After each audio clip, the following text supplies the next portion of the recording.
Pai, nós te damos graça, nós te louvamos, nós te agradecemos, exaltamos o seu nome porque o Senhor é bom, meu Deus. Te damos graça porque o Senhor tem nos concedido de estar aqui nesta noite. Querido Deus, abre a nossa mente, capacita o teu servo que vai nos orientar sobre a tua palavra, e que a gente possa aprender e sair daqui regozijado, feliz, com positividade, aqueles que estão enfermos do bem, cansado, Deus. Dá vigor àquele que está sem vigor. Pai, tenha misericórdia, te pedimos no nome de Jesus. Amém. Alguém quer que ele diga alô? Não, tá bom. Louva a Deus porque a dona Luz do seu esposo não faltou um culto desde que ele vinha a primeira vez. Glória a Deus por isso. Jesus é bom, né? Amém. Amados, nós hoje vamos estudar a lição de número 7. 7 significa que é o número da perfeição. O número 7 é a lição que tem que ter, irmão Maurício. Ética cristã. Ética cristã. Eu sei que talvez tenha pessoas que tenham dificuldade de definir para mim o que é ética. Mas ética são as leis que regem o caráter, a índole, o padrão de uma sociedade honesta, decente. Por isso que a gente conhece uma pessoa que a gente intitula fulano é de um bom caráter, fulano é um mau caráter, ou fulano tem uma boa ética, ou fulano tem falta de ética. Ética é a lei que rege o comportamento da sociedade, seja ela cristã ou não. Ficou claro isso? Entendeu, Sandra? Muito bem. Quiserem perguntar, volte sem pena. Pode iniciar aí, irmão Renilson. Glória a Deus. Eu estou sem nome. Está assim, ó. Inicia aí. O contexto do Sermão do Monte. O Monte das Boas Bem-aventurança é, na verdade, uma colina tomada por vegetação rasteira, o que passa a impressão de ser o gramado de um imenso jardim com muitas flores silvestres. Essa elevação impera sobre a planície de Genezaré. Do monte, o mar da Galileia pode ser contemplado.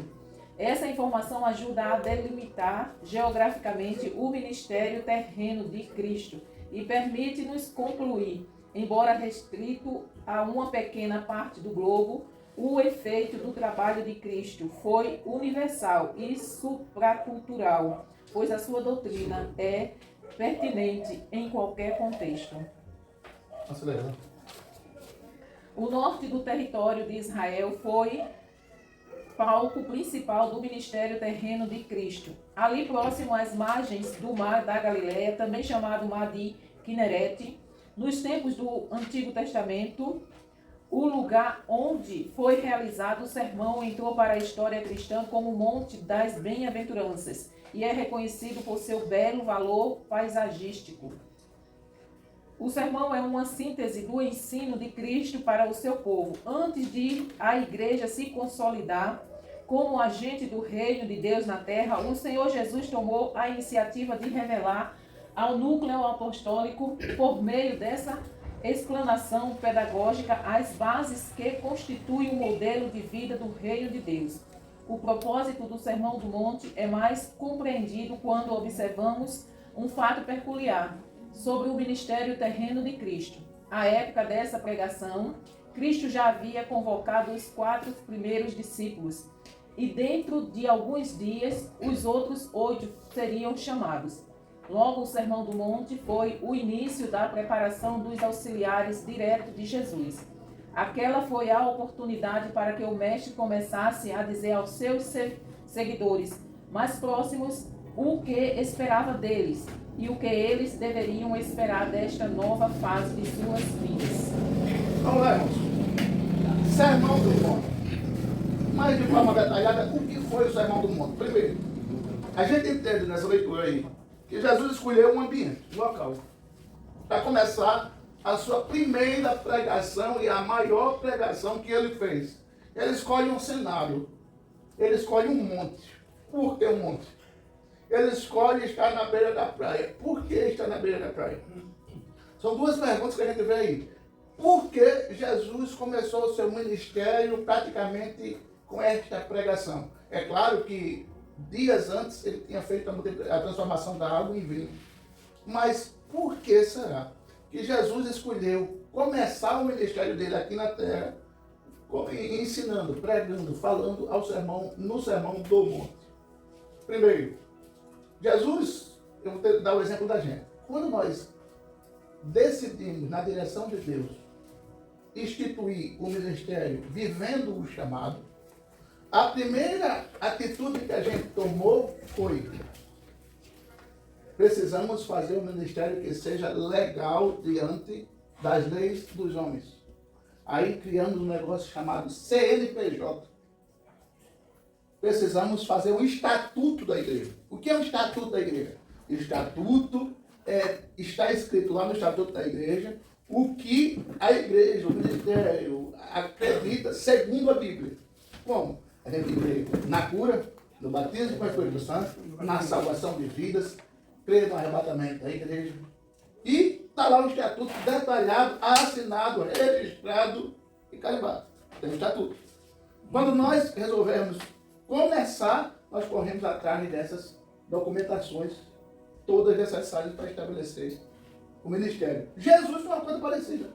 Ele disse: eu não posso começar o meu ministério sem antes trazer uma pregação de ensinamento. Aí ele disse: antes de começar o meu ministério, eu vou dar o primeiro ensino, a primeira pregação. E essa pregação, Nicole, foi conhecida como a pregação das bem-aventuranças. Em cima de que monte? Acabei de ler. O monte das Oliveiras? Não. Não. Das, Agora, bem conhecido o nome, monte né? da Galileia. Conhecido também como Monte das. Colina. Vamos lá. Aí Jesus escolhe o monte. Sobe. Por que ele sobe? Segundo, por que na beira da praia? Os maiores milagres de Jesus, quando se fala em alimentação, multiplicação de peixe e pão, foram onde? Próximo do mar. Próximo ao mar. Quando ele chamou os discípulos estavam, a maioria deles, aonde? Pescando. Aonde foi que ele andou por cima das águas? No mar. Aonde foi que ele atravessou e curou, libertou o gadareno do outro lado da praia? No mar. Ou seja, Jesus estava dizendo: aqui é uma região onde eu vou trabalhar bastante. E, por outro lado, porque ele escolheu em cima do monte? Se o Senhor, isso aqui que eu vou falar são estatísticas de geometria de som.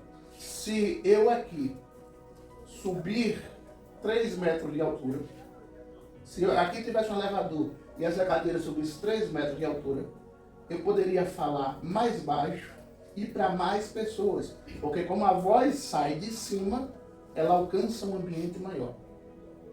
Jesus sobe ao monte porque ele entendeu que perto do mar tem vento. E em cima do monte a voz fica mais audível. Então a voz somada ao vento, chamado de vento de proa, a aviação usa muito isso. Vento de proa é aquele vento que vai ao seu favor. E vento não de proa é aquele que vem contra. Ou seja, se um avião for para São Paulo, a viagem dura 2 horas e 20 minutos. Se ele estiver voando e o vento for de proa, ou seja, o vento é a favor da direção que o avião vai, o vento empurra o avião. Ele gasta menos combustível, chega mais rápido, 15, 10 minutos, e ganha maior velocidade, porque o vento está a favor. Se o vento for não de proa, o avião vai para lá, o vento vem para cá, atrasa pelo menos 10, 15 minutos para chegar no avião, no local, no aeroporto. Então Jesus entendeu que ele estaria num ambiente onde ele faria bastante milagres e em um alto onde a sua voz seria melhor ouvida. Aí ele começa a pregar aquela mensagem que a gente conhece como mensagem das bem-aventuranças. Bem-aventurado, ou no popular, que a gente conhece, nordestino, sertanejo, giraupuciense, como muito feliz. Se eu disser a você, ô Marli, você é bem-aventurada, ou se eu disser, Marli, você é muito feliz, eu estou dizendo a mesma coisa. Então vamos lá. Jesus começa a ensinar. Eu garanto para vocês que às vezes eu paro para pensar e eu tenho uma inveja boa dos discípulos. Você já pensou? Você está em um ambiente onde Jesus está pregando. Meu irmão, eu estou ansioso para ouvir a pastora que vem sexta-feira pregar aqui. Imagine se a gente soubesse, meus irmãos. Cheguem cedo que Jesus vai pregar sexta-feira. Eu não ia embora mais não, meu amigo. Não tem jeito nenhum. Se vocês quiserem ir embora, vá. Eu vou ficar aqui até sexta. Não era não? Era primo. E Jesus começa a pregar. Eu fico imaginando a cena na minha cabeça. Eu acho que é grande por causa disso. Ela começa a gerar imagens. E eu fico imaginando a irmã Fátima como não sei. Ele olha para mim, não, sai dessa cadeira, eu vou fazer essa perna aí crescer e você vai ficar, vai voltar a andar. Ui, o primeiro pulo que eu ia dar no pescoço dele. A primeira coisa que eu ia fazer era perguntar o que é que você queria.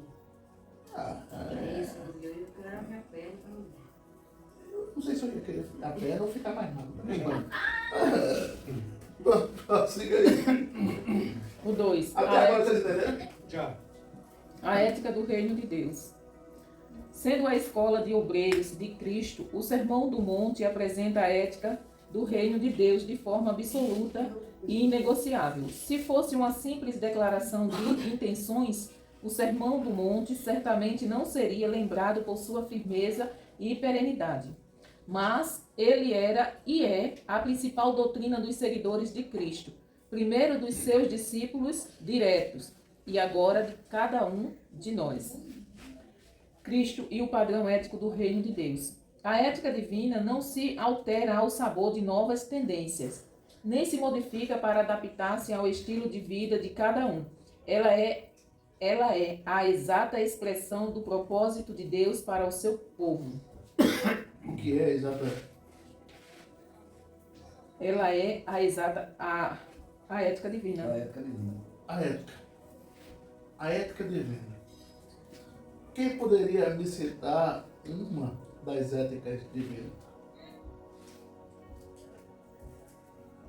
Alguém poderia citar uma ética? Se ética é a lei que rege o comportamento das pessoas, uma ética divina que Jesus ensinou: Amar. amar. Amar é uma lei que nós não somos obrigados a amar, mas a Bíblia nos ensina a amar. É impossível um coração cristão não conseguir amar, mesmo até os meus inimigos. Mas peraí, Santiago, me diga uma coisa: crente tem inimigo? Como é? O que é que você acha, Nicole? Eu sei. E você, Maria? Eu acho que tem. Tem, não? Acho que tem. Acho que tem. Como é que a senhora me diz? Irmã Giovânia. Crente não sabe, não sabe. José, crente é inimigo. Inimigo vai não agora já ficar de jeito nenhum. Crente? Agora, Inimigo que ele não consegue ser inimigo contra o crente é inimigo? Rapaz, até pode ver, só não deve. O que o senhor acha, irmão? Isso. É o que ele falou, pode até ter, mas não deve, né? Porque é. O que a senhora acha, irmão dele? Só tem intrigado, né? Porque, por exemplo, antes de você ser crente convertido, você já tinha essas pessoas que às vezes queriam ver você só porque não gostou da sua cara, do seu jeito. Aí se intriga, né? Porque tem uns intrigados assim.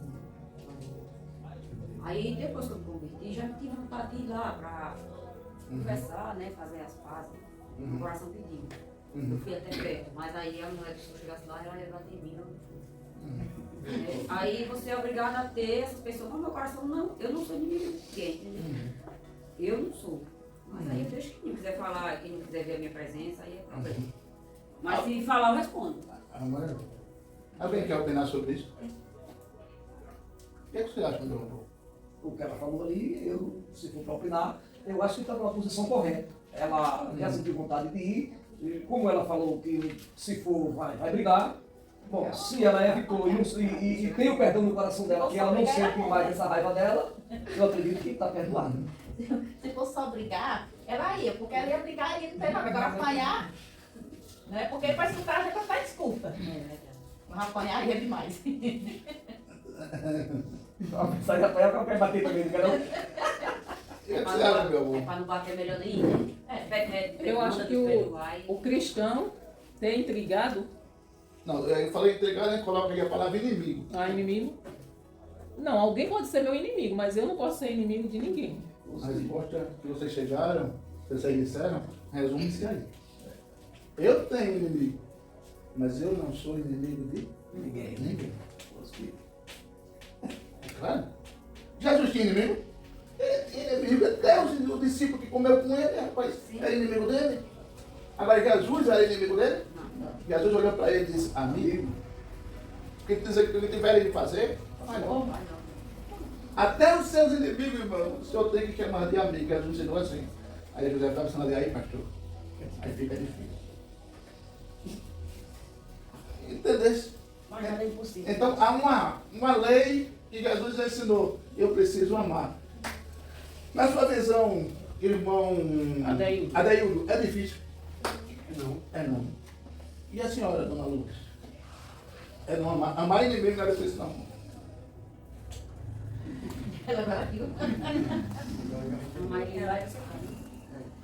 Até um certo ponto pode ser difícil e pesado, mas Não é possível. Eu vou dar uma opinião minha. Não é difícil amar o inimigo. Difícil é você conviver com o seu inimigo. E às vezes tem situações que a gente não consegue sair da raia. Quer ver uma coisa? Você trabalha na mesma empresa com o seu inimigo. E aí, vai pedir demissão para ele? Para não ver o inimigo? Não é. Aí você conviver, você tem que falar com ele. Você sabe que ele não vai falar com você, mas você é crente.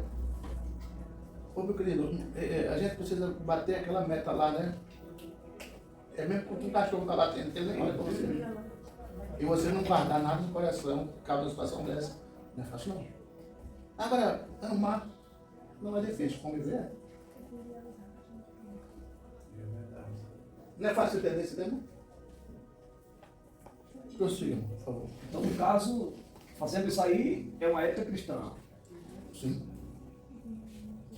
Jesus corroborou a lei e os profetas. Durante o Sermão do Monte, Jesus proferiu uma sentença muito interessante. Não cuideis que vim destruir a lei ou os profetas. O que teria levado o mestre a isso? Ora, o que Jesus estava ensinando nesse sermão era inédito aos seus ouvintes. Ao mesmo tempo em que ele responsabilizava pessoalmente cada um por suas ações, garantia consolo e vitória aos chorosos, humildes, famintos e sedentos por justiça, misericordiosos, puros, pacificadores e perseguidos. Alguns dos que o ouviam não conseguiam notar ligação nem continuidade entre as palavras do Messias e a lei ou os profetas. Seria Jesus um revolucionário? Sim, pois seus ensinos exigiam um verdadeiro relacionamento com Deus, ou seja, ele veio para corroborar a lei e os profetas. Ao dizer que não pretendia destruir os escritos do Antigo Testamento, Jesus demonstrou que iria cumprir seus mandamentos e executar suas promessas. Iria encarnar seus símbolos e tipos. À luz de Cristo, o Antigo Testamento brilha em nosso prisma. Pensa alguma coisa, amados. Jesus disse, quando Jesus apareceu, os inimigos de Jesus disseram logo um boato. O mestre, o Jesus, os inimigos de Jesus disseram isso. Veio acabar com a lei. Veio dizer que a lei não vale nada. Veio implantar um novo sistema. Os inimigos de Jesus disseram isso. Jesus, porém, disse, não, eu não vim implantar um novo sistema. Eu vim cumprir a lei.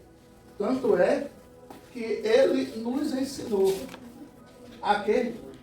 Amar ao próximo como a nós mesmos.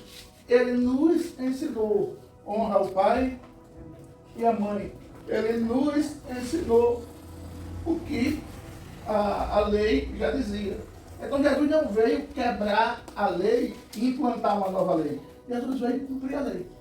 Só que dizia o seguinte: se eu, na época eram 10 mandamentos, se eu cumprisse os 9 e tropeçasse em um, por exemplo, vamos supor que hoje eu acordei e graças a Deus eu consegui honrar o pai e a mãe, amar a Deus sobre todas as coisas, não cobicei a mulher do próximo, diga outro aí, não adulterei. Hoje eu acordei e consegui cumprir 9 mandamentos, mas eu sem querer menti para o irmão Luiz. Aí a lei dizia que não adiantou eu cumprir os 9 e faltar em um, e errar em um. Eu perdi o crédito nos outros tudinho. Aí amanhã eu tinha que começar tudo de novo. E dependendo se o pecado fosse grave, eu tinha que pegar um boi, um passarinho, uma ovelha, um carneiro, um cabrito e oferecer em sacrifício para que os meus pecados fossem perdoados. Aí Jesus pegou essas leis tudinho e resumiu em duas. Qual as duas? Amar a Deus sobre todas as coisas e o próximo como nós mesmos. Só isso. Isso aí. Vamos fazer o seguinte. As 10, Jesus disse, as 10 só eu consigo cumprir. Mas ser humano nenhum. Porque ele pode acertar em 9, se falhar em uma. Já errou. Então eu vou resumir em 2 coisas. Amar a Deus em primeiro lugar e ao próximo como a você mesmo. Por que Jesus resumiu em 2 pontos a lei? Porque se eu amo a Deus sobre todas as coisas e ao próximo como eu amo a mim mesmo, se eu amo ao próximo como eu amo a mim, eu jamais vou fazer mal ao Everson, porque se eu fizer mal ao Everson, eu estou fazendo mal para quem? E se eu amo a Deus, eu estou fazendo mal também para Deus. Deus resumiu em 2. Jesus resumiu em 2. E fim de conversa. Mais uma pergunta. Mas aquelas 10 que tinha hoje, não precisa, mesmo amando e fazendo tudo, você não precisa. Quem ama a Deus e ama ao próximo jamais cobiça. Quem ama a Deus e ama ao próximo jamais vive mentindo. Quem ama a Deus e ama o próximo jamais mata em roupa. Então se eu faço essas 2, eu não preciso de mais nenhuma das outras. Correto? Dá para entender ou tá difícil? Dá para entender. Se eu amo a Josefa, jamais Então, a maneira que ele cumpriu a lei, como foi a maneira que ele cumpriu a lei? Ele veio cumprir a lei, ele cumpriu, porque a lei, em outra parte, diz que era maldita. Sim. Aí Jesus cumpriu a lei, como foi que ele cumpriu? Não estou entendendo muito bem a sua pergunta, mas eu vou tentar responder. Jesus cumpriu a lei quando ele conseguiu, e só ele conseguiu, não pecar. Por quê? As pessoas diziam que cumpriam a lei por uma questão burocrática religiosa. O que era que os judeus faziam? Eles aprontavam de segunda a sexta-feira, 4 horas da tarde. Mas, quando era 5 horas, está chegando o sábado, vamos pedir perdão, vamos nos arrumar, que o sábado a gente não pode pecar não. Aí ficava direitinho. Na segunda-feira, começava de novo. Jesus veio e disse, olha, vamos acabar com esse negócio de sacrificar animal. Vamos acabar com esse negócio de ter 10 mandamentos para cumprir. E eu faço isso por vocês. Morro sem pecado, vivo aqui na terra sem pecado, apesar de ser homem. Você acha que Jesus nunca foi tentado?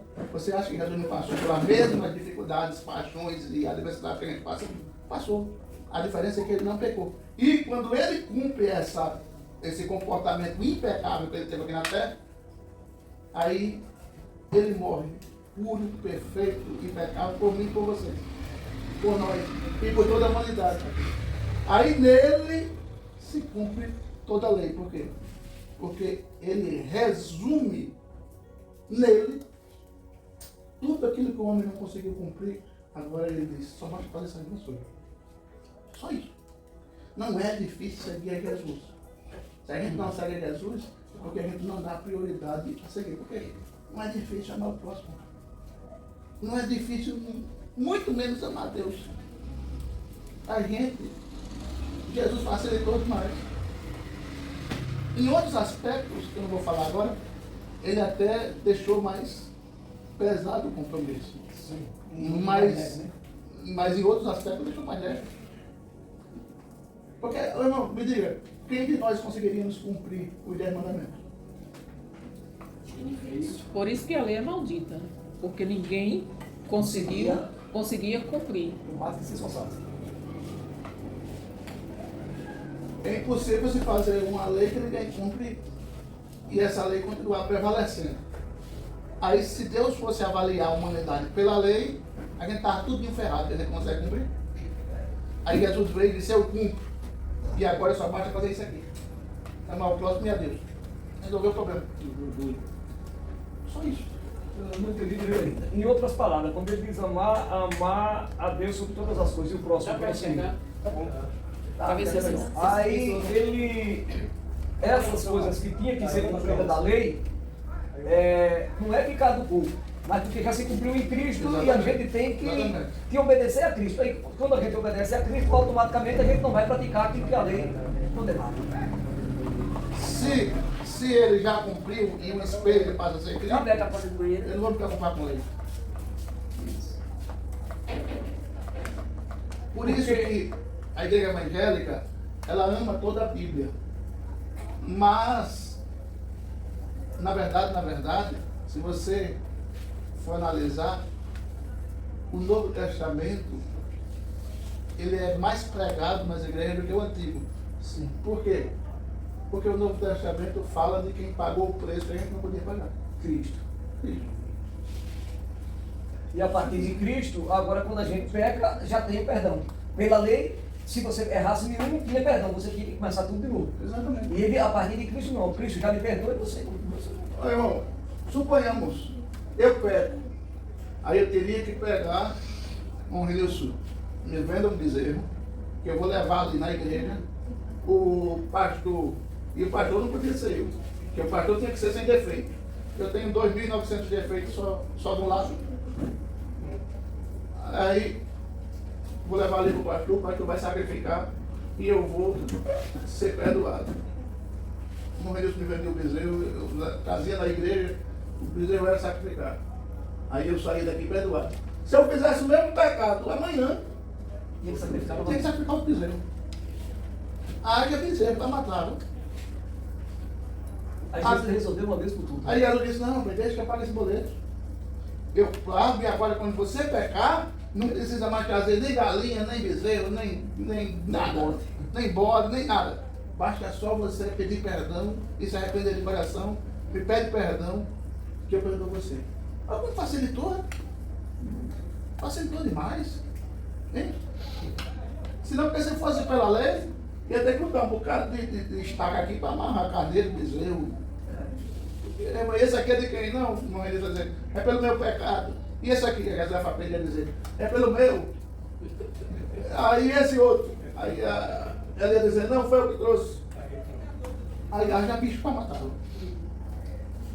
Aí Jesus disse, não precisa disso não. Está entendendo? Chamando ali o funcionário. E o Novo Testamento é o cumprimento do Antigo, né? É. Por isso também que nós pregamos mais o Novo, por quê? Porque no Novo Testamento está a conclusão do Antigo. Prossiga.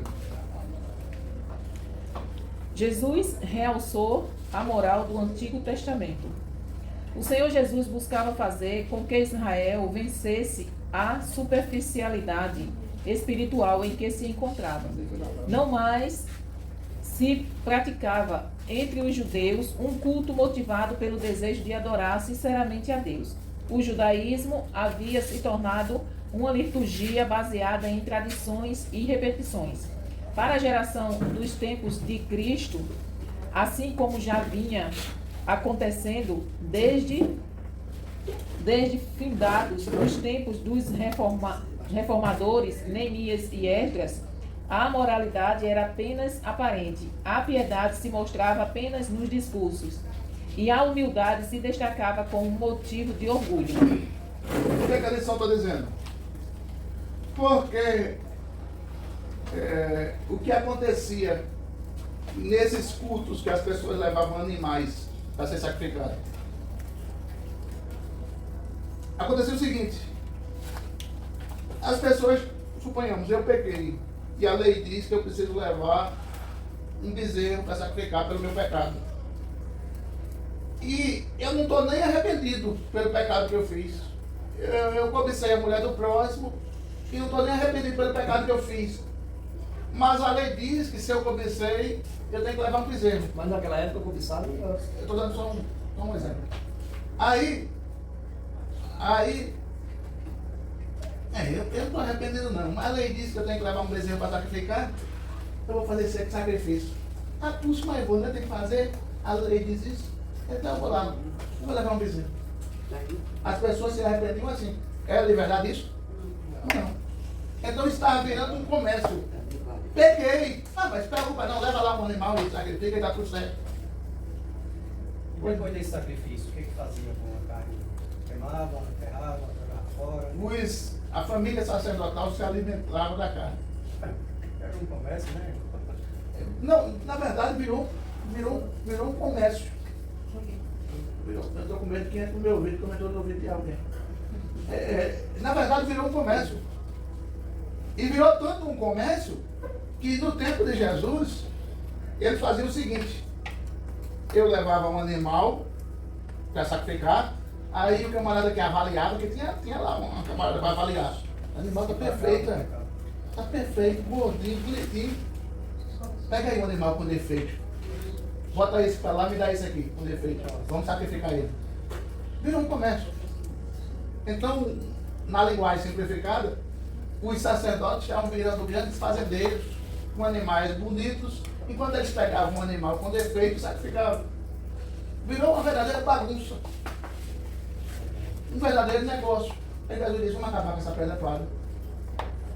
Morreu, derramou seu sangue, ressuscitou e disse: quem me confessar como Salvador, quem se arrepender dos seus pecados de forma sincera e me pedir perdão, eu perdoo. Acabou o problema. Você entendeu? Não. Por isso que a gente, quando peca, só basta ser sincero. Não precisa nada mais, nada menos. Senhor, eu pequei, Senhor. O Senhor sabe que eu não queria pecar não, mas a minha carne é fraca, eu acabei fazendo o que eu não queria fazer. Tenha misericórdia de mim. Me perdoe, Senhor. Aí Deus olha para o seu coração, vê que você está sendo sincero e lhe dá o perdão.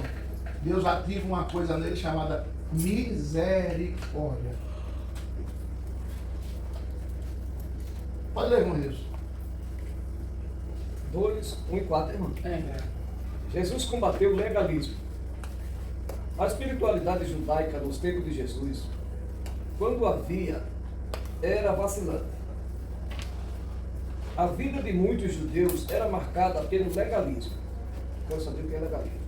Por esse motivo, Cristo ensinou no Sermão do Monte que legalismo não é uma opção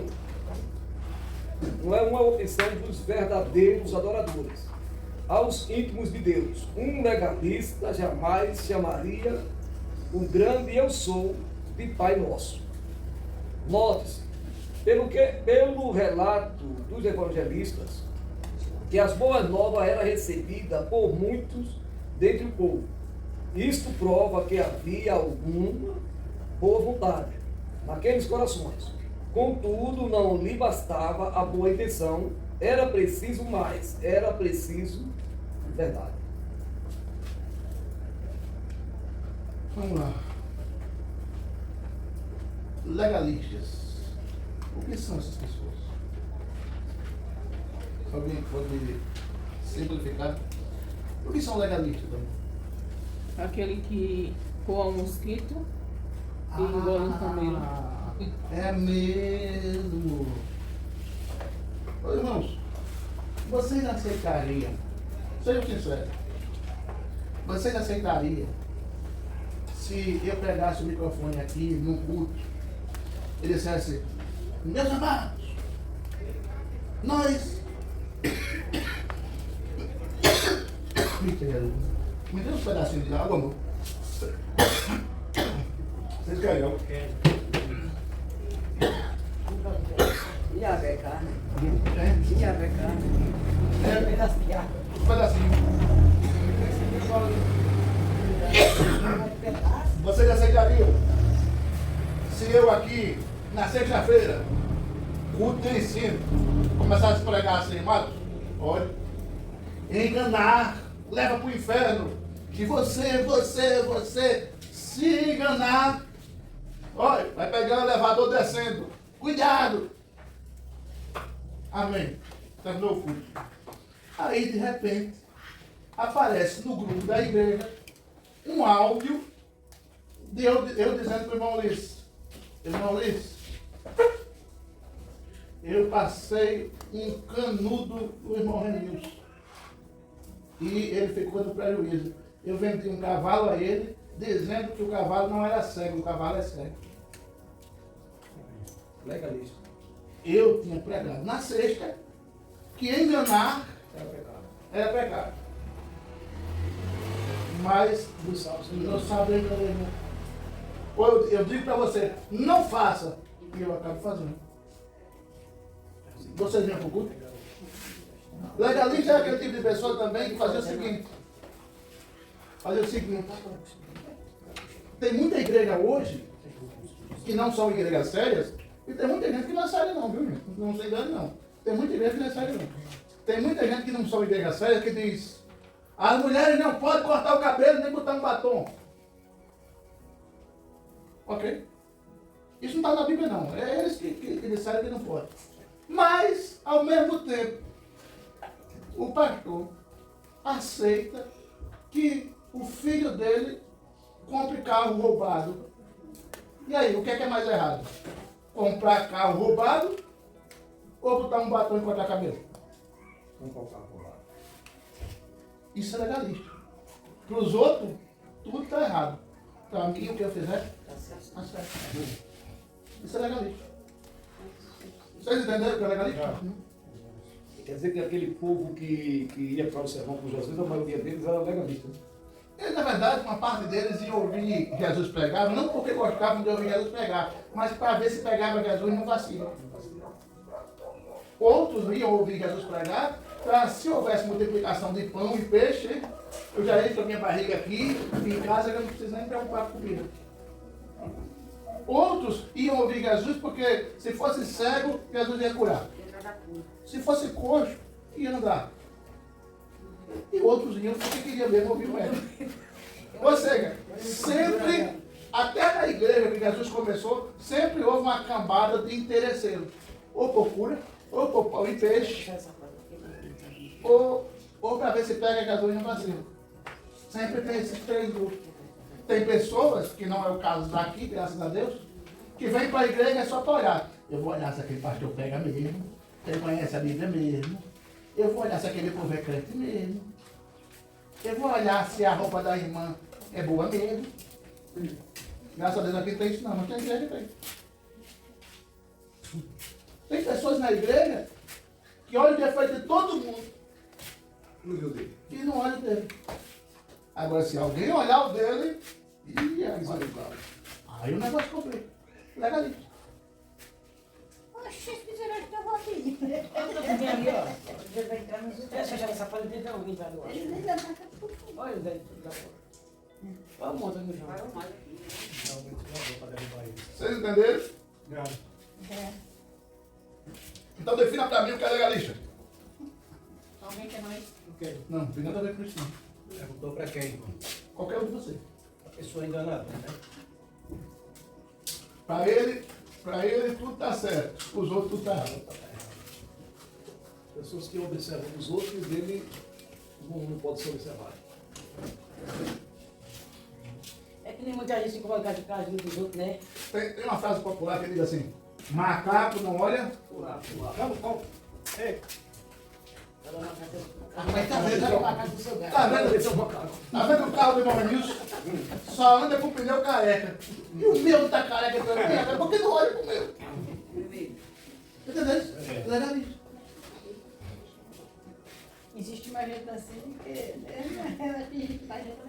Um exemplo de legalista na Bíblia que a gente vê é aqueles fariseus, aqueles saduceus, aqueles... Bateu no peito e disse, graças. Não, aquele que queria que Jesus não curasse no sábado, porque era sábado. Aí quando Jesus usou o exemplo do bezerro, se o bezerro tivesse Jumento. um jumento, né? Se o jumento tivesse caído numa vala e fosse sábado, ele não ia tirar? Aí ele um instante calado. Assim, por quê? Porque eles eram acostumados a isso. Ou seja, ele não deixava o animal, mesmo que fosse dia de sábado. Mas ele não queria que o homem fosse curado porque era sábado. Eu já vi uma pessoa dizer que não tirava não. Se um animal aparece dentro do buraco, ele não no dia de sábado. Agora não diz. Aí a Marília disse, você vai deixar o bezerro morrer porque caiu dentro do buraco? Se Jesus mandou E se tirar. for uma pessoa? Se uma pessoa cair no buraco? Aí a pessoa não vai dia de sábado. A comparação, vou passar na casa da fica ali no buraco. Aí eu vou embora. Eu vou na casa da mãe igual a mãe. Eu vi a casa não cair dali, a mãe. Ela fica, né? Você já tá lá mesmo. Hoje é sábado. Hoje é sábado. Então, hoje é sábado, né? Hoje é sábado. Aí, assim, eu não posso fazer nada no dia de sábado. Se eu tiver um problema de saúde, se eu tiver um problema grave de saúde, eu não vou poder ir no hospital. Por quê? Porque alguém está trabalhando dia de sábado. Quem vai me atender vai estar trabalhando dia de sábado. Eu tenho que ficar em casa e esperar até o domingo, até segunda para poder ir. Isso é E a legalismo. viagem que a senhora ia. E a viagem vai ter pessoas trabalhando, entendeu? Essa questão Isso é legalismo. Essa questão do sábado quem cumpre não conhece a Bíblia, sabe por quê? Porque é bem claro a lei quando diz que no sábado você não pode andar mais de 800 metros. Você conhece alguém que diz que cumpre o sábado e anda 1 quilômetro? Vai daqui para a Folha Miúda? Você conhece alguém que diz, não, eu sou da igreja tal e cumpro o sábado. Mas ele pega o carro e sai daqui para a Folha Miúda. Daqui para a Folha Miúda tem quantos quilômetros? 5. É para andar. Não, 5 não, É para andar 800 metros só, meu amigo. E o camarada que diz que cumpre o sábado vai daqui para a Folha Miúda. De carro. Eles cumpriram tudo. Ou de carro, ou de moto, ou de De qualquer coisa. Só pode andar 800 metros. E o domingo? O domingo? Sim. Não, quem é cristão não tem esse negócio de guardar um dia, não. Você tem que se guardar todo dia. Se guardar para quê? Se guardar para não pecar, se guardar para não mentir, se guardar para não enganar, se guardar para não errar. Você tem que se guardar. É uma frase que eu sempre digo, hoje, cada dia que eu me acordo, hoje eu vou lutar para não pecar. Antes de eu estar na igreja, no caso, dia de sábado, eu trabalhava, não vou dia de sábado não. Agora o domingo, nós guardávamos de domingo sim. A gente já trabalha a semana todinha e não tem um dia de descanso. Mas o dia do descanso aí é comigo. Olha, descanso Você você trabalha diretamente no... Não, isso não é guardar. Minha mãe dizia, isso não é guardar. Guardar sabe o que é? Vou dizer uma cultura de vocês que não está na Bíblia. Tem gente que na Semana Santa dá o creu, mas ele não come outra coisa a não ser peixe. A Bíblia não tem isso. Eu tenho uma neta que ela só come ovo. Peixe, não come outra comida. Entendeu? Não, mas, olha, filho, na Semana Santa eu como peixe, como carne, como que mais frango, como o que tiver na mesa, na Bíblia não tem isso não. Outra coisa, se ajoelhar nos pés dele, para dar Isso é chamado costumes, É, tradições. É tradição. Não é, eu estou dizendo que, assim, Sim, é uma tradição, só que quando você vai conhecer a Bíblia, não tem. Aí você vai abandonando, mas isso leva tempo, né? É, Não é isso todo mundo que leva abandona tempo. do dia pra noite. eu estou dizendo o seguinte, se vocês que têm o costume de comer peixe na sexta-feira, se por acaso vocês quiserem me dar a carne que tiver na geladeira, o bacalhau, o frango, a carne de boi, Mundo Novo, casa de número 246. Se você não sabe onde é, irmão Ulisses, irmão Registro já sabe onde é. A minha geladeira sempre costuma ter um espaço para receber essas coisas. Não se acanhe, eu estou lá para receber. Ah, é mais pertinho? Eu estou dando uma opinião, né, gente? Não, pode não. Mas é tão interessante essa questão da cultura, dos costumes, porque você vê, né? Mesmo a gente conhecendo a verdade, conhecendo a palavra, a gente dá mais crédito aos costumes do que à palavra. Se eu chegar para o Rian chega lá em casa, aí é sexta-feira, que chama ainda toda sexta santa, mas sexta-feira santa. Aí o Rian chega lá em casa. O Rian foi criado nessa tradição. Aí eu boto o almoço, aí o Rian olha assim, ele já é crente. Aí ele olha assim, eu não vou comer não. Por que você não vai comer? Eu não como carne dia de sexta. Então assim, ele está obedecendo uma tradição, ele obedece mais a tradição do que obedece a palavra. A palavra diz que você pode comer de tudo. Irmãos, se Mas ele não, ele prefere. Ele se obedece. na Bíblia tivesse escrito que Jesus, na sexta-feira da paixão, só comeu peixe, ele só comeria Ao peixe. contrário, ele só comeu carne. Sim, mesmo que ele só tivesse comido peixe. Nossa, não. Ah, poderia ser uma tradição. Ele comia Certo. muito peixe. Eu estou dando só um exemplo. Então, mas a Bíblia não diz. A Bíblia não A diz. Páscoa não foi inaugurada comendo cordeiro? A Páscoa foi Não, inaugurada. Comendo carne. Era comendo carne. Na Páscoa comia carne. A Páscoa não é no domingo? Não é que o povo comemora, vai. Não, a Páscoa é uma semana, Josefa. A Páscoa era uma Era 7 semana da dias. Páscoa, uma semana. Era uma semana, era Páscoa. Eles comiam só carne naquela semana. Carne com pão, sem fermento e ervas amargas. Vamos parar de falar de comida que eu não gosto de Mas, assim, a ceia de Jesus, que Jesus fez com os discípulos, quase tem de tudo, né?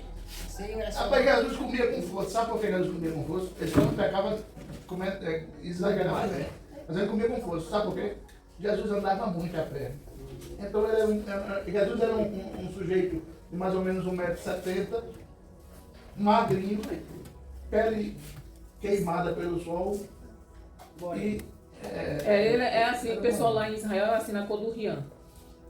só que queimado. Só que queimado. E por ele andar muito, ele se alimentava muito bem. Então, Jesus gostava assim de comer. A pergunta da irmã, na ceia, que ela falou aqui, o que era a comida da ceia? Como a mãe disse que você perguntou? A ceia da A Semana ceia, a Santa. ceia dele, a ceia Não, podia comer tudo, que é isso que tá dizendo. tudo tinha a ceia, né, que Jesus fez. Antes de Jesus morrer, essa parte de Jesus morrer, eu sei que é aí. Geralmente era pão, carne de Carneiro. carneiro, frutas e vinho. Isso. Aí Geralmente você era isso. Jesus tomava vinho. Sim. Dependendo das condições financeiras de cada família, entendeu? Porque seu Adeildo. Adeildo. Por que Jesus tomava vinho? Qual a bebida que o brasileiro mais bebe, senhor Adeildo? Vinho. Não, é isso, não tem ideia. Não, que é isso. A bebida que o brasileiro mais bebe é café.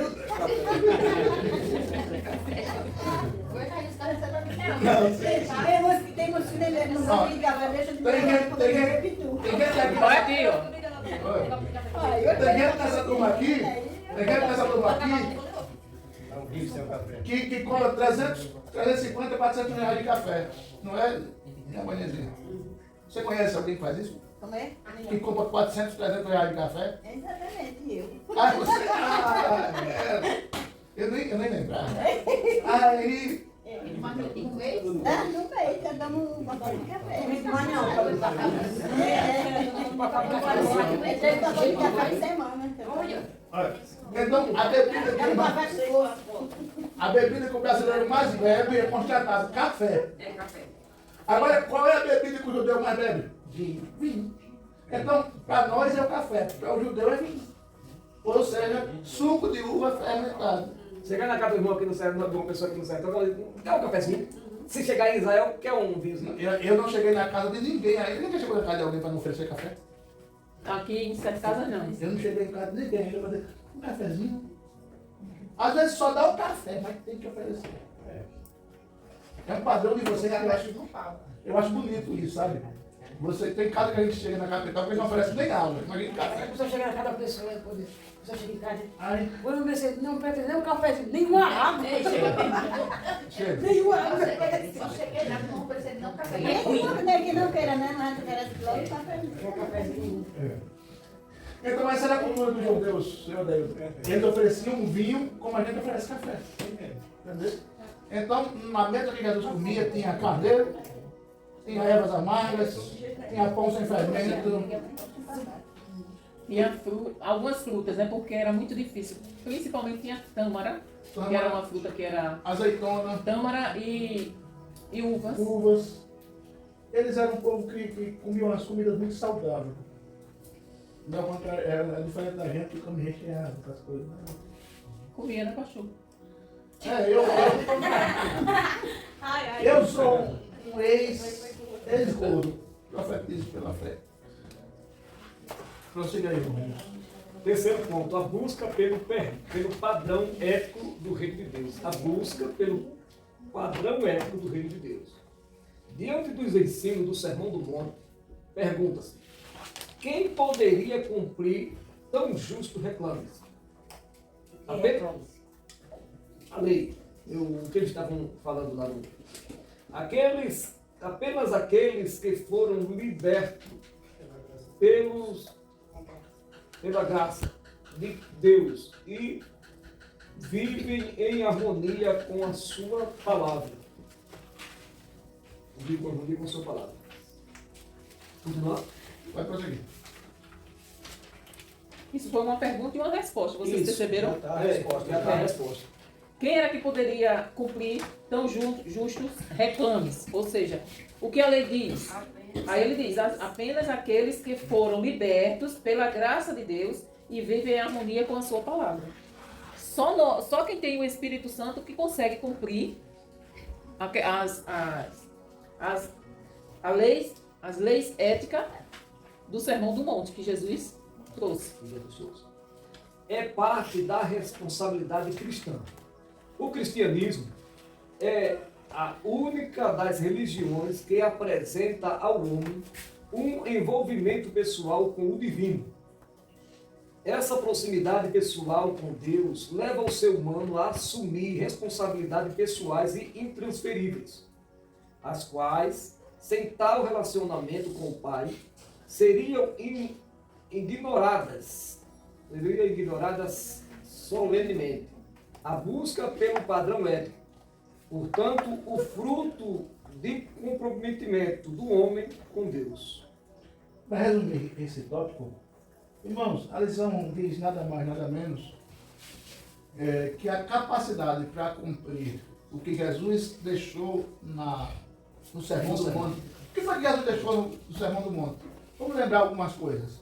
Bem-aventurados os valentes, porque deles verão... De quem? Os mansos, né? Os mansos? Ah, é bem-aventurado os mansos.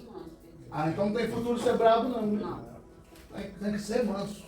Viu, Nicolau? A Bíblia diz que tem que ser manso. Esse negócio de ser bravo, não. Viu, Santiago?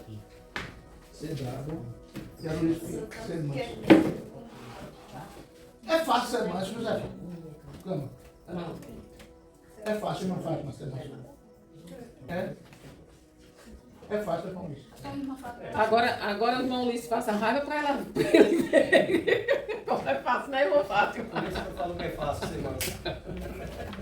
Ô, Everson, é fácil ser manso? Não é muito não. E aí, como é que tu acha? Mas quando alguém irrita, tá?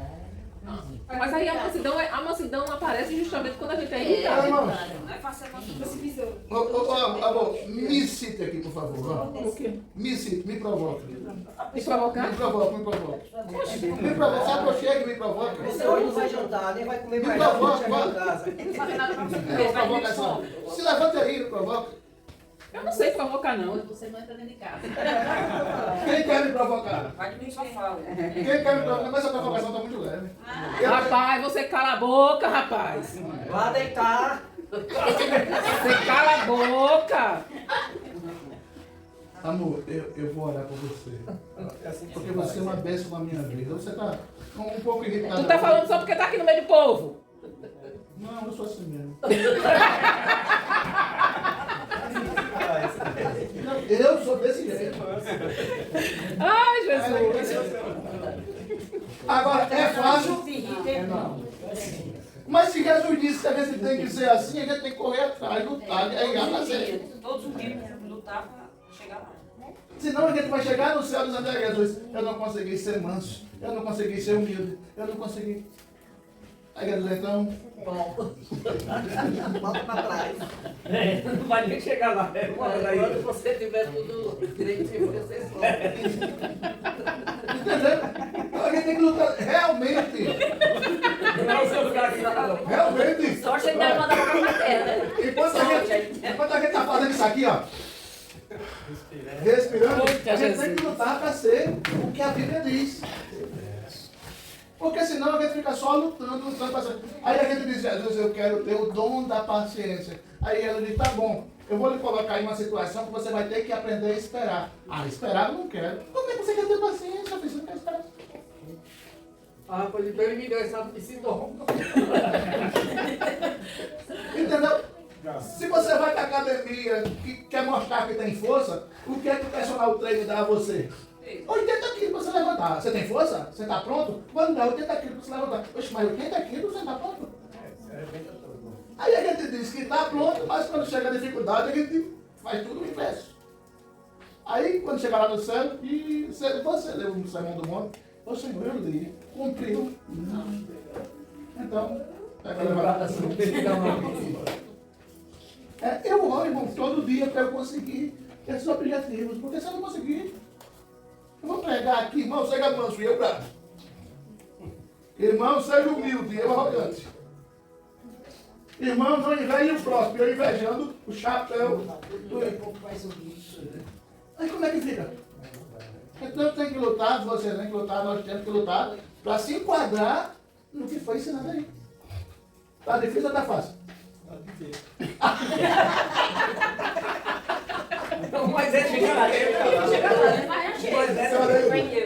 Mas o senhor está novinho na fé, o senhor tem uma caminhada ainda interessante. Pode ficar tranquilo que com o passar dos dias o senhor vai dizer que não é difícil não. Com o passar dos dias que o senhor for aprendendo e a dona Lúcia vai dizer, rapaz, eu pensei que era difícil, mas não é não. Todo dia que o senhor está vindo no culto, o senhor está aprendendo um pouquinho? Então daqui mais uns 6 meses, um ano, o senhor vai dizer, ih, rapaz, eu pensei que era difícil, mas não é não. Entendeu? É o resultado exclusivo da graça. A responsabilidade do cristão é resultado exclusivo da graça. O que é graça, não é nisso? A graça é um favor imerecido. Muito bem. Graça é uma coisa que é dada pra gente, a gente não merece, mas a gente recebe, a gente ganha esse privilégio. Por exemplo, suponhamos que exista, não tem o 13º? Tem o 13º? Tem. Suponhamos que o patrão na sua empresa diga, eu não vou dar só o 13º, eu vou dar o 14º e vou dar o 15º. Aí dá o 13º, dá mais um salário e dá mais outro salário. Mas você, segundo a lei, merecia o 13º. Mas o patrão foi tão bom que ele deu o 14º e o 15º. Você mereceu o 14º e o 15º? Não, foi uma bondade do patrão. Foi o que Jesus fez. Ele deu a graça pra gente. O que é graça? Ele deu pra gente algo que a gente não merece, mas ele deu. O que foi que ele deu de graça? A salvação. Salvação. A gente só vai entrar no céu porque a gente, todo mundo aqui, fez igual a dona Lourdes e o seu Adaildo. Foi ali na frente, dobrou o joelho e disse, eu aceito Jesus como meu Salvador, confesso Jesus como meu Salvador, e a igreja orou, e eles estão caminhando para o céu. Com direito à salvação. Eu merecia a salvação? Não. O senhor merecia a salvação? Não. Mas Jesus nos deu. É. Aí a gente vai para o céu. É. Simples assim. Agora deixa eu pedir um negócio para vocês. Por favor, façam pergunta. Eu quero pergunta, por favor. Pergunta. Agora por diante. Os assuntos abordados por Jesus no Sermão do Monte foram muitos, e todos reclamavam um posicionamento ético firme e inegociável. Ser sal da terra e luz do mundo, obedecer à lei, ter a ira como tão nociva quanto um homicídio, radicalização do princípio de exclusividade matrimonial, desconsiderar o divórcio como solução às crises matrimoniais, senão em caso de adultério, integridade no falar, tolerância com os arrogantes, agressores, amor aos inimigos, ajudar os pobres, oração, jejum, valores espirituais eternos, confiança na divina providência, alerta contra a hipocrisia, persistência e prudência. A ética do reino de Deus é resultado exclusivo da graça, pois não há meios de satisfazer as exigências divinas, senão por meio da graça. Vamos pausadamente explicar isso. Por favor, amor, só repita o que o irmão Elilson leu. Os assuntos abordados por Jesus no Sermão do Monte foram muitos. E todos reclamavam um posicionamento ético firme e inegociável. Ser sal da terra e luz do mundo, obedecer à lei, ter a ira como tão nociva quanto um homicídio. Peraí, calma aí. Jesus disse que a gente precisa ser sal da terra. Ô Nicole, por que Jesus mandou a gente ser sal, hein? Por que ele não mandou a gente ser açúcar? Açúcar é melhor do que sal, né? Por que Jesus mandou a gente ser sal, irmã Fátima, e não mandou a gente ser, por exemplo, cuscuz? Por quê? Posso responder, pastor? Pode, mano. Quando o sal perde o sabor, não serve para mais nada. Muito bem. Porque o sal O senhor chegou no ângulo. Agora, sabe por que Jesus mandou a gente ser sal? Você já viu formiga carregar sal? Não. Você já viu um cururu suportar sal? Você já viu alguém que está ferido, você botar sal em cima e ele ficar tranquilo? Não. O que é que o sal faz? O sal faz limpeza. O sal afasta o que é ruim. O que é que o crente... Por que o crente precisa ser sal? Suponhamos que aqui, Deus o livre, está amarrado, é uma roda de bar. Todo mundo está tomando cachaça e ouvindo música alta. E tem uma menina dançando funk, está amarrado. Aí, chega um crente aqui. Boa noite, gente. Aí, chegou um crente. Vamos baixar o som. Vamos parar de dançar. Vamos ver o que é que o crente tem a dizer. Mas por que parou? Todo mundo está dançando, todo mundo está tomando cachaça, por que parou? Não, vamos respeitar.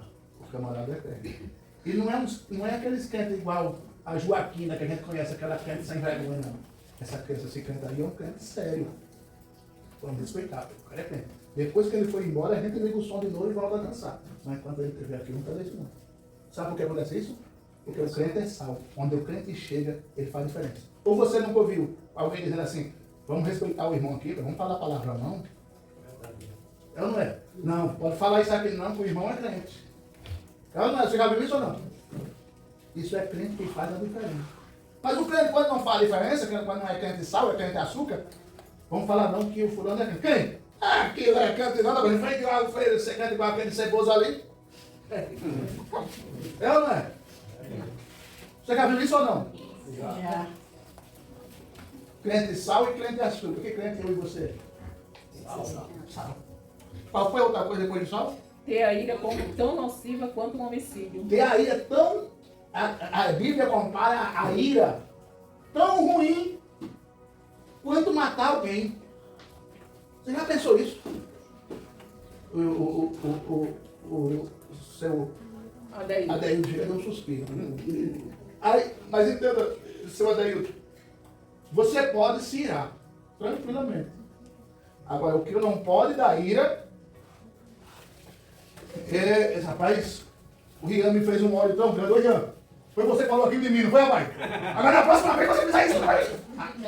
Isso aqui não pode, não. Agora você... Adriano, você falou aquele negócio comigo, não foi, rapaz?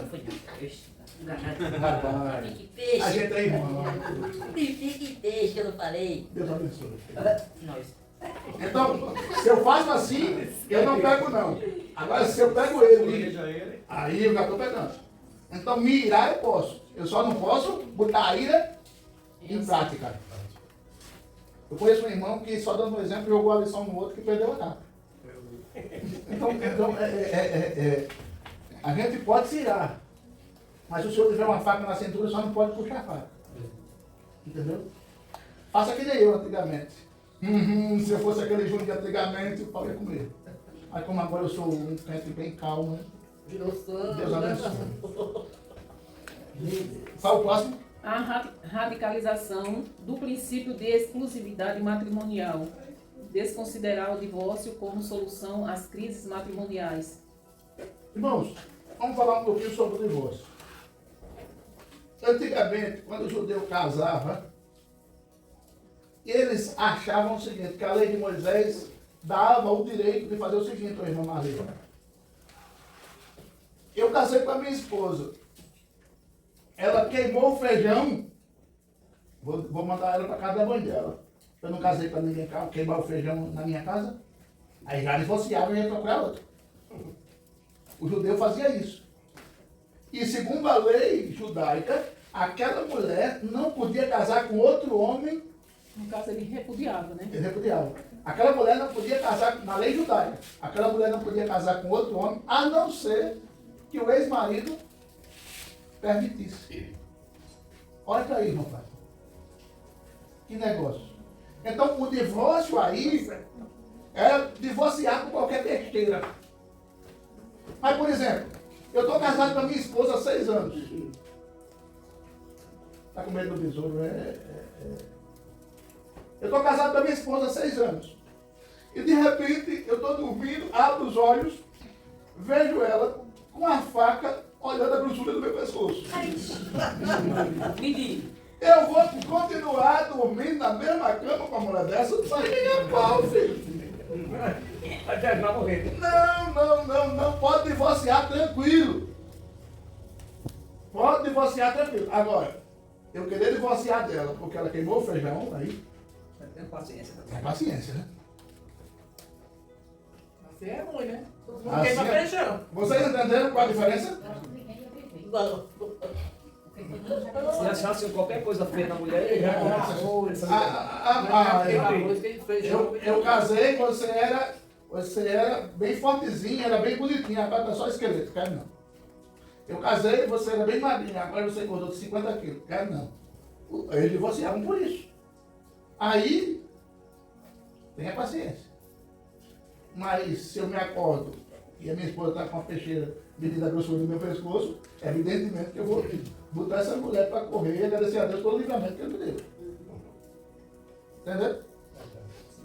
Não, eu tenho que continuar com ela, porque afinal de contas eu casei até que a morte nos separe. Sim, até que a morte nos separe, mas já vai me matando. Vocês entenderam? Integridade no falar, tolerância com os agressores. Ixi. O que é integridade do falar? Quem sabe definir para mim? Integridade no falar. Integridade no falar tem 3 características. A primeira, eu ser sábio para saber falar.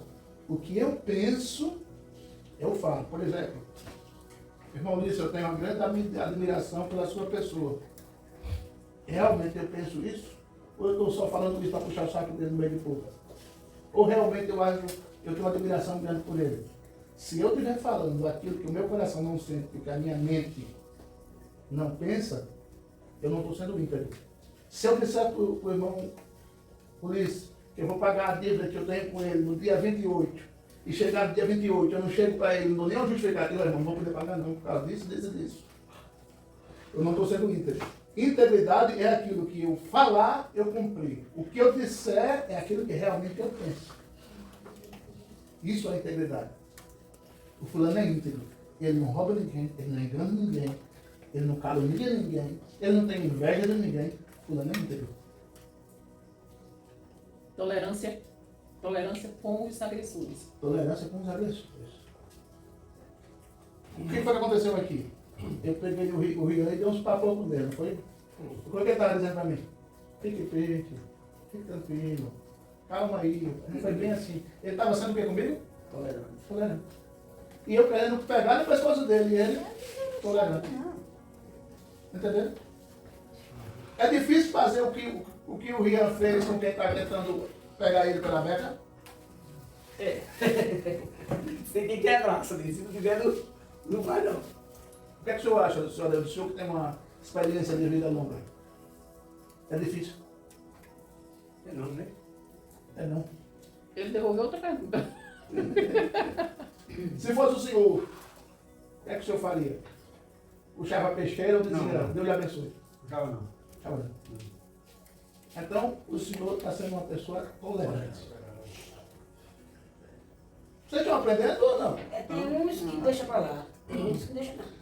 Tem uns que dizem, ó, dessa vez eu vou perdoar, agora da porta eu vou ter medo da espingarda, né? Ele deixa. Amor aos inimigos. Ixi. Jesus deixou cada coisinha fácil, não foi, mãe?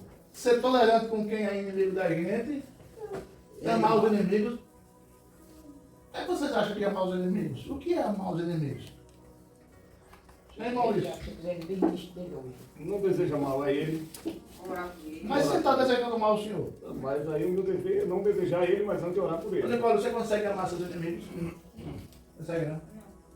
Ô, Grazi, o que é que tem Grazi aqui? Hein? Sandriane, você consegue amar seus inimigos? Não. Obrigado pela sinceridade de vocês. Ô Maria, você consegue amar seus inimigos? Não. E aí, irmã Giovanna, você consegue amar seus inimigos? Consegue não. Zé Fabrício? Consegue não. Agora eu vou melhorar a pergunta e a resposta eu vou melhorar. Agora eu vou mudar a pergunta e vocês vão responder de forma diferente, quer ver? Mas vocês, olhando pela visão que agora vocês são cristãs, vocês estão dispostos a tentar amar? Não? A resposta é essa aqui. E aí, José? Quem quer participar dessa resposta? Da dela, do Ailson. Não, mas eu quero a opinião de vocês. Eu. Podemos tentar, né, irmão? É pra você tentar, né? Eu não tenho inimigo. Qual é o Olha, primeiro passo? eu não tenho inimigo. Se eu tenho, eu não conheço. Só tem. É nas Mas não orações conheço. de orar pela O diabo. pessoa. Sim, não. Orar por Esse é ela. inimigo, né? Mas inimigo assim, se eu Ô, tenho, não irmão, sei se o cabelo é meu inimigo. Sabe o que é que Jesus estava dizendo aqui? Se o teu inimigo, que ontem te caluniou, que fez coisa que tu não se agradou, que difamou o teu nome, estiver pedindo, ou estiver precisando de um punhado de feijão com farinha, com o quê? Com o que é melhor feijão com farinha? Um chá. Com charque. Era cabeça. Com calabresa ou charque. Se ele precisar de comida, o teu inimigo precisar de comida, e Jesus disse que tu precisa pegar do teu quilate. Eu fiquei sabendo que a senhora está com fome, mas se depender de mim, a senhora não vai mais ficar com fome também. Deixa eu não, com fome. Sabe o que as pessoas dizem? Camboio de idiota, ô cabra besta. Sabe o que Jesus disse? Aí eu pergunto a você, é melhor levar um aplauso de Jesus ou deixar o povo chamar de bicho? É uma frase de Jesus. É evidente. É Quando melhor ganhar fé. o aplauso de Jesus, o pessoal vai chamar de besta. Deixa o povo chamar. É. Deixa o povo chamar. Jesus me aplaudir é o quê? Não importa. Por que Jesus me aplaude? Porque ele está dizendo, ele está seguindo o que está escrito lá em Mateus, que eu deixei escrito. Está entendendo? E Eu não entendi não essa parte. entendeu não? Sobre o inimigo? Depois de alimentar o inimigo. Não. O que Jesus disse ali, que a gente leva o quê com o inimigo? Amar. Amar o inimigo. Se você souber que o seu inimigo está passando necessidade, você diz, não, eu tenho arroz, tenho café de sobra aqui, tenho macarrão, vou levar para ele. Estou sabendo que ele não tem gás, já vou levar cozinhado. Chega lá, bota uma vasilha, quentinho, para ele, a mulher e o filho com fome. Aí tu chega lá, seu Agripino, trouxe para você E ele já sabe. Mas aí é uma forma muito difícil de se fazer e talvez não seja nem assim. Não sabe por quê, meu Henderson? Se o seu inimigo vê você fazendo isso, ele se converte a Jesus. Rapaz, você viu que eu não falei, Mas seu inimigo é tão ruim que ele vai realmente rejeitar. Mas aí o problema é de quem rejeita, né? Eu tenho que fazer a minha parte. Aí tem um inimigo. É isso que eu digo assim. Tem pessoas que se você fizer isso aí, ele vai revidar, ele vai botar você para correr. Mas aí o problema é dele. Sim, Eu faço a minha parte. Por exemplo, dependendo da forma que você conheça a pessoa, eu mandaria outro me levar. Eu já fiz assim. Eu já fiz isso, pastor. Eu já fiz isso com pessoas de bom coração, que eu via que mais ou menos poderia perdoar, e já fiz isso com pessoas que não tinham bom coração. Assim, no meu modo de ver, eu não ia aceitar o meu perdão, a minha boa vontade. Então mandei alguém levar. Eu mandei alguém levar. Deixa a gente responder. Qual a sua dúvida, José? Assim, eu tenho inimigo, né? Aí numa casa tem 3 pessoas. Aí o inimigo é uma pessoa só. Aí a pessoa vai dar com a pessoa. Aí a pessoa precisa entregar o inimigo, mas a pessoa pode dar outra, as 2 pessoas que estão lá, né? Aqui eu trouxe para vocês, assim. Não é a mesma coisa, não. Tem que se entregar o inimigo mesmo. Não, integrando qualquer pessoa da família dele, desde que ele também seja beneficiado, é tudo certo. Porque é difícil, você ter um inimigo, a pessoa Agora, entenda bem. receber, né? Eu conheço um caso. Eu não tenho esse problema, não. Não, assim, estou dizendo assim, porque tem muita gente que tem muita pessoa. Aí você Se vai a pessoa não gosta de mim, o não problema quer é crescer, dela. né? Quando quer jogar no mato, ele pega pra mão. Se a pessoa não gosta de mim, o problema é dela, não é meu? Não tava nem precisando. Eu chego e Aí falo. ela Se ela quiser responder bem, se não quiser, o problema é dela. Ou foi preso, parece que sim. Ele vai entregar ali a casapinha. E você tá com a frente de água. Aí eu cheguei, sabe que a mãe mandou o trem, mas tem. Ficaram aqui brigados. E quando tava precisando, mas ela mandou. Não foi não, outro dia aí eu sou que ela disse. Agora a Zafia, mas o neto fica só ali os 2. E pedindo na casa dos outros, eu disse, quem foi que pediu a ela? Ela mandou seu filho. Oi, irmão, vou dizer uma coisa para você. Uma das coisas que mais me deixou impactado, eu vou dizer o nome dele, que é gente boa. Eu tenho um amigo chamado, hoje ele não está aqui não, está no Rio Grande do Sul, chamado Nelson. E ele tinha um rapaz que tinha raiva dele, era entregado dele. O cara era entregado dele, ele não era entregado do cara, porque ele era crente, mas o cara era entregado dele. E ele queria, porque queria fazer as pazes com esse camarada. E eu quando via ele, dizia, Nelson, e aí? Já se entendeu lá com o rapaz? Ainda não, já tentei de tudo, ainda não. Sabe o que ele fez? O rapaz precisou fazer uma cirurgia. Disseram, tá precisando de doação aí, para a cirurgia dele. Foi o que Nelson fez. Foi o primeiro da lista, a doação do camarada. Quando o camarada soube, assim que recuperou da cirurgia, foi lá na casa dele e pediu perdão. Quando você faz isso, qual é o resultado? O camarada depois diz, eu quero servir ao mesmo Deus que o Nelson serve. O meu inimigo vai dizer, eu quero lá saber, não sei o quê. Mas a cama é o melhor lugar para você pensar. Quando ele for deitar, quando ele for dormir, ele vai dizer, rapaz, que atitude a Josefa Pedro teve comigo. Sim, minha querida, mas a gente faz isso para impactar a vida da pessoa. Se não impactou, porque ela não permitiu, mas porque a gente fez o que devia fazer, entendeu? Então, nós devemos aprender isso. O coração da gente deve ser coração perdoador. Eu digo para você que eu nunca tive vontade de não perdoar, hein? Tem gente que é capaz até de dizer que eu já se não tive- tem nada, eu só lá se não botou veneno dentro para me matar. Eu já tive um inimigo, E não come. eu já tive um inimigo que prometeu me matar, né? Ele vou matá-lo. E aí eu, na época, estava meio afastado assim, como que eu fico? Matar ele não, se ele vier me matar, eu também não vou deixar de matar. Só que depois, eu fui e falei com a esposa dele, olha, diga aí que eu quero falar com ele, eu quero pedir perdão, se ele tiver raiva de mim, me perdoe, que eu quero, o meu desejo, o meu foco é o certo. E eu quero perdoar ele, eu perdoo ele, eu não tenho nada contra ele, e quero que ele me perdoe. Aí ele dá, mas ele não quer de jeito nenhum me ver, Nem pintado. nem de cada um. Aí quando foi outra vez, eu disse, não lembro se foi 2 ou foi 3 vezes. Aí na última vez ele disse que me perdoa e não tem nada contra você. Aí um dia eu vi ele, fui lá, peguei na mão dele, e aí, tudo bem? Tudo bem. Se eu já me perdoa, tudo bem. Pronto, resolveu. Papel de cristão. acontecer isso aqui. Foi melhor do que agir pelo impulso. E não é difícil, irmão. Não é difícil agir assim. Não é difícil. Agora não foi fácil, não. Quando eu Intrigar. estava meio incrédulo, não foi fácil. Depois que Deus mudou meu coração, eu rapidamente. Intriga não é coisa, para mim não é normal. Eu sertanejo de nascença como sou, para mim não é normal as pessoas dizerem assim, eu tenho 10 intrigados. Eu não consigo ter. Não acho normal. O crente não tem intrigado. Tem que intrigar com o mundo era eu. A pessoa pode ficar intrigada em você, agora você jamais pode ficar intrigado dela. Então só baixar passar por eu e fazer cara cana pra intrigar. Vixe. Eu era. Não intrigava não, eu vou intrigar porque eu não quero brigar com essa não. Depois que eu tenho intrigado logo no treino. E normalmente os intrigados dizem assim, né? Quem perdoa é Deus. Eu não. Não, você perdoa. Se a tua esposa te fizer raiva, tu não perdoa não? Se o teu marido fizer raiva, tu não perdoa não?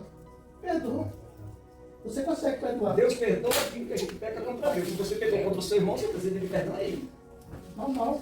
Você perdoa. Agora, tem pecados que você não consegue perdoar. Qual pecado que você não consegue perdoar? O pecado que a pessoa não cometeu contra você. Só Jesus perdoa. Prossegue aí. Ajudar os pobres. Essa é fácil de fazer. Fácil demais. Por aí. Oração, jejum, Galera. valores espirituais eternos, confiança na divina providência, alerta contra a hipocrisia, persistência e prudência. O que é hipocrisia, irmão? Vocês não conseguem me dizer o que é hipocrisia? O que é ser hipócrita?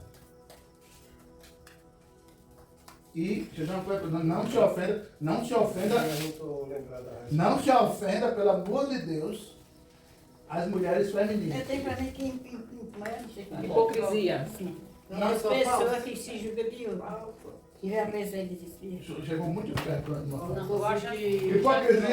Hipocrisia é isso aqui. A Nicole, eu tá ali, arrasando, que coisa mais maravilhosa. Tem pra mim. Chique! Quando chega ali dentro, Tu vês que presepada da Isso é hipocrisia. Porque na frente dela, eu falo uma coisa.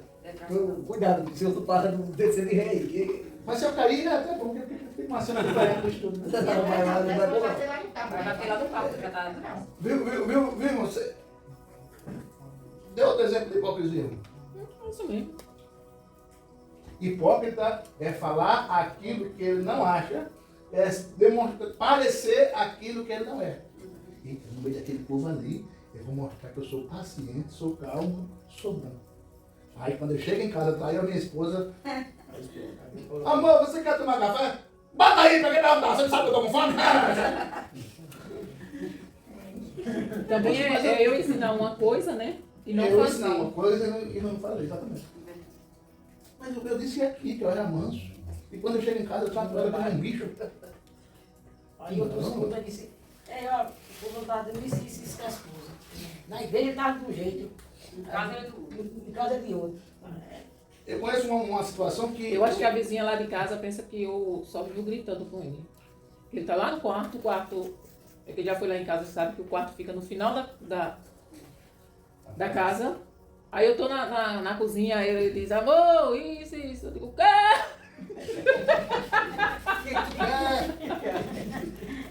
Eu acho que a vizinha... Mas não escuta não, o vizinho também não. Que... Oxe, escuta. Eu escuto o telefone da mulher tocando, da minha vizinha. Escuta. Com certeza. A parede é a mesma, a parede da outra casa, né? O vizinho do outro lado, tava, um dia eu tava chorando lá, eu não lembro nem porquê. O vizinho disse que eu tava chorando porque ele tava brigando comigo. Tá vendo aí? Então, Você só vive maltratando a sua mulher, que ela só vive chorando. eu conheço um caso que o vizinho foi perguntar ao pastor, aquele casal é crente? Que casal? Ele diz, não é. O fulano e a fulana, o senhor precisa ir lá para ver como é umas vagas. Parece uma cambada de um bocado de cachorro solto na casa dele. É nada. Aqui, irmãos, teve uma história, que eu não sei se é verdade, que o filho disse para a mãe, Mãe, vamos morar na igreja, que aqui o papai respeita o pastor e não bate na senhora.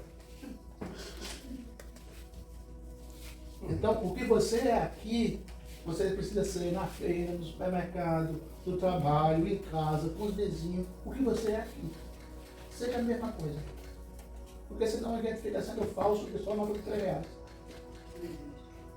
Entendeu? A hipocrisia é uma das coisas que Deus mais detesta. A hipocrisia. Aí eu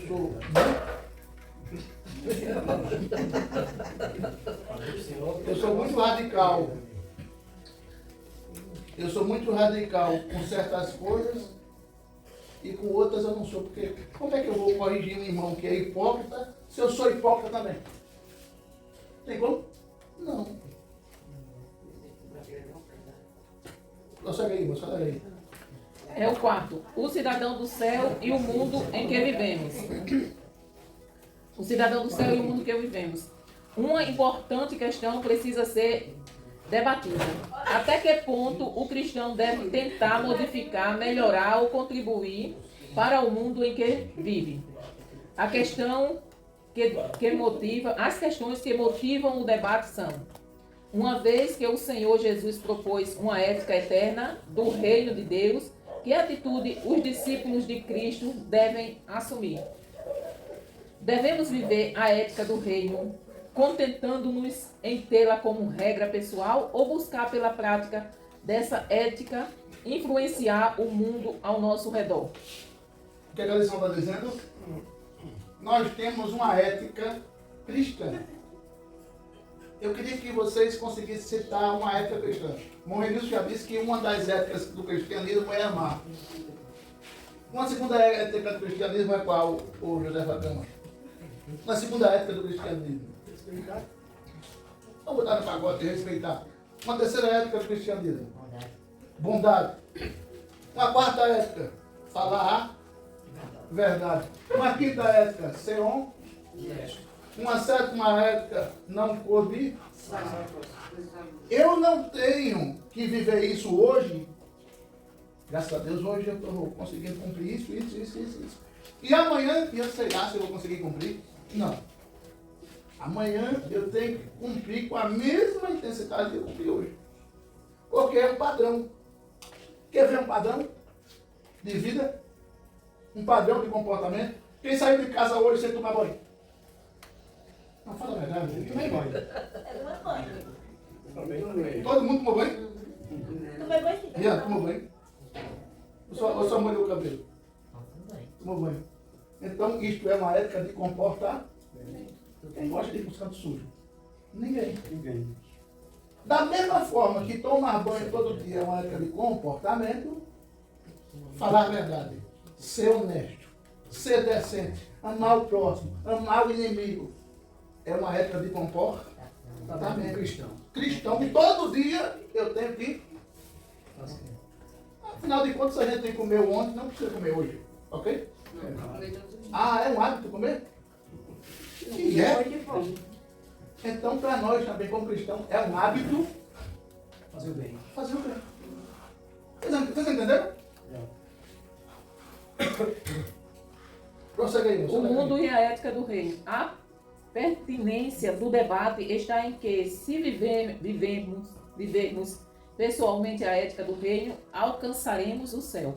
Mas mesmo que nos empenhemos em mudar a sociedade com essa ética, não conseguiremos resultados amplos, pois nem todos se salvarão. Vivendo pela ética do reino, seremos salvos, mas querer que o mundo viva essa ética não salvará o mundo.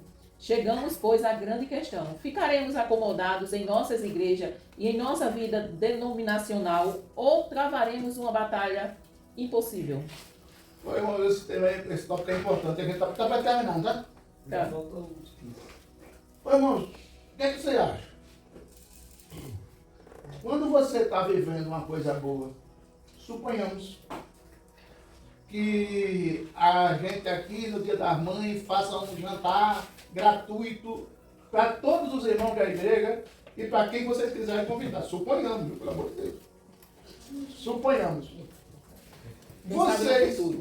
Vocês convidariam outras pessoas para vir almoçar, e já que o convite é para todo mundo, ou vocês diriam assim, não, a comida vai ser só para a gente, que a gente que é da igreja, os outros que não é da igreja que fica para lá, a gente não vai chamar ninguém não. Ou vocês chamariam as pessoas para vir almoçar com a gente? Dependendo das condições.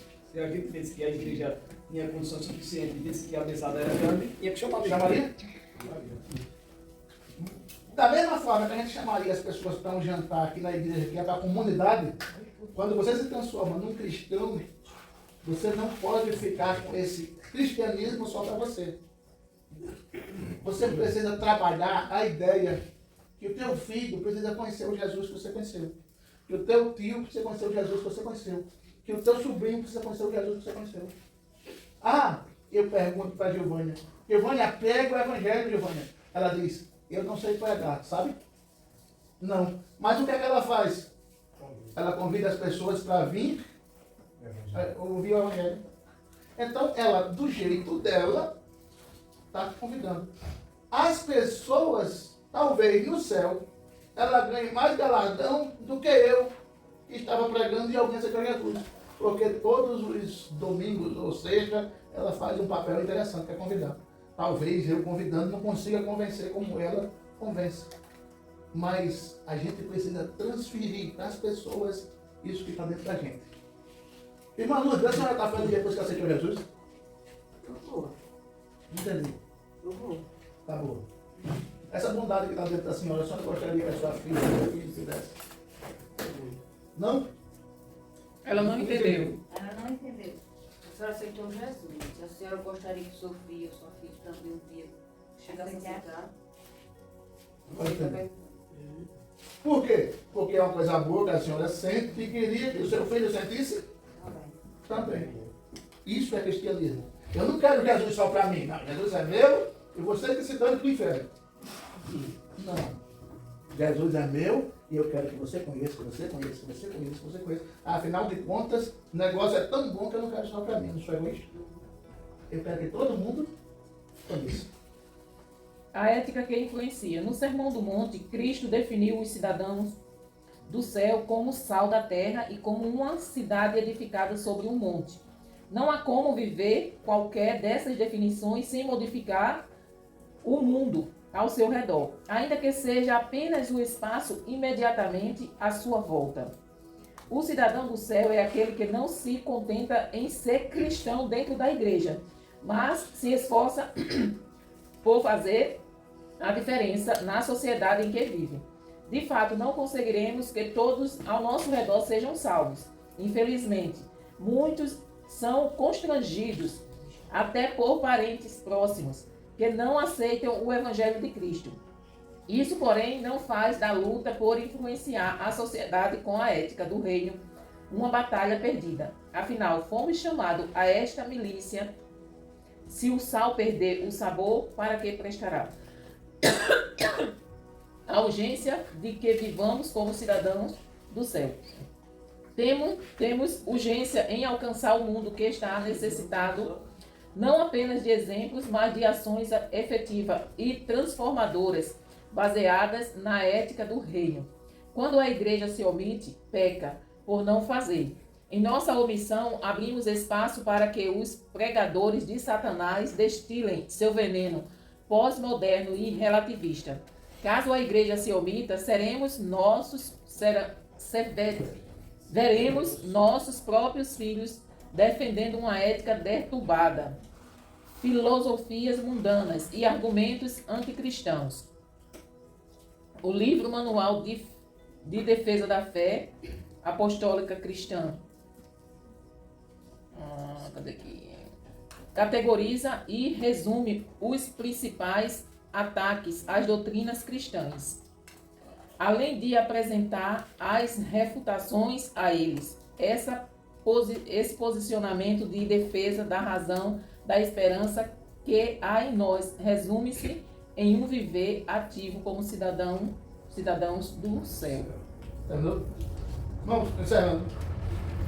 Você, como cristão, é isso que a lição quer dizer, precisa ser espelho. O que é ser espelho? Quando as pessoas olharem para você, verem Jesus em você E por verem Jesus em você, quererem ser igual que você é. Rapaz, eu vivo perturbado, mas eu vejo que o irmão Adélio vive também. A dona Lourdes vive também. Você percebeu que eles estão ainda mais felizes depois que eles aceitaram Jesus? Percebi. Rapaz, então eu vou querer esse Jesus.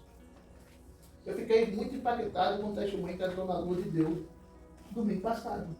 Ela disse que tinha uma perturbação na cabeça, não foi assim?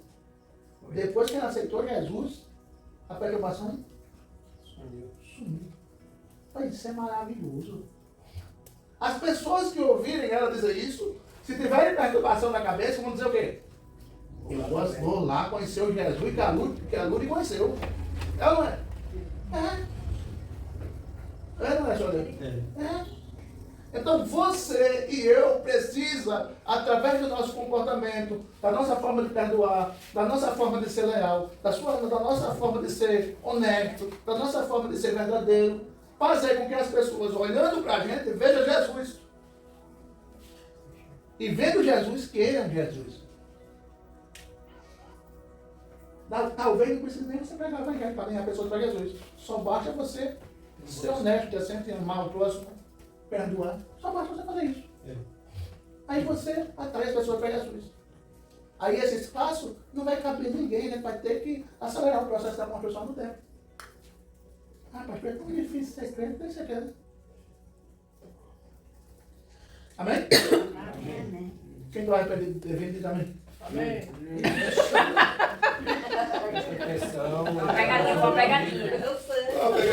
Pegadinha. Ô, pastor. Não, eu... Irmãos, amanhã é a quinta de jejum, né? Eu gostaria de compartilhar uma notícia, uma triste notícia que eu tive agora à noite, né? Foi até a Gilvânia que deu. E pedir orações para que vocês orem. A Lala, vocês lembram da menina que aceitou Jesus? Sim, temos. De 8 anos? Quando chegou em casa que ela falou, a mãe deu uma pisa. E proibiu ela de vir para a igreja. Não foi isso, Gilvânia? Foi desse jeito? Conta aí. Aí ontem ela foi lá em casa, aí disse assim, mas você vai para a igreja, eu escuto do povo. Aí você vai, ela disse, eu não vou não. E a mãe, não deixa não. Aí quando for sexta-feira, eu vou vir para aqui, vou pegar minha roupa, eu venho para aqui, daqui eu vou sair escondida para ela não saber que tu está em igreja. Aí diz ela que vinha sexta-feira, mas vem lá para casa, pegar a roupa para vir escondida. Eu digo, não, moleque, de que você vem escondida para ser apanhado no quando chegar em casa? Você fale para mim que eu vou lá conversar com a sua mãe. Eu sei conversar com ela. Ela é filha da Cícera? Se for necessário, Ela é sobrinha da irmã Cícera. se for necessário, a gente vai lá. Aí eu vou conversar com a mãe dela amanhã, vou passar um pouquinho, né, em oração com ela. E quando eu vou, já sei, já vou preparada. Me preparo em casa e vou direto, né, me preparando no caminho, na estrada fora. Aí eu vou lá, quando chegar lá, vou macetar com ela um pouquinho, vou conversar com ela. E vou acalmando o coração dela, né? Se precisar, a gente vai vou lá. salvar mais alma. Se precisar, a gente vai lá. Aí, no coração de quem não é cristão, numa situação dessa, sabe, que infeliz de uma mãe é essa? Só que eu não gostei, porque ela bateu nela não. Só que eu não posso fazer isso. O que é que eu vou fazer? É porque ela não entende. Ela não entende. Então a gente precisa orar pela mamãe dela, para que a mamãe dela experimente como é bom ser crente. Ela fez isso porque ela não entende. Se ela entendesse, ela não fazia. Fazia Fazia. Mas só que ela não entende. Então a gente tem que orar. Como é o nome da mamãe dela? Claudete. Claudete. Ela é irmã da irmã Cícera. Cícera.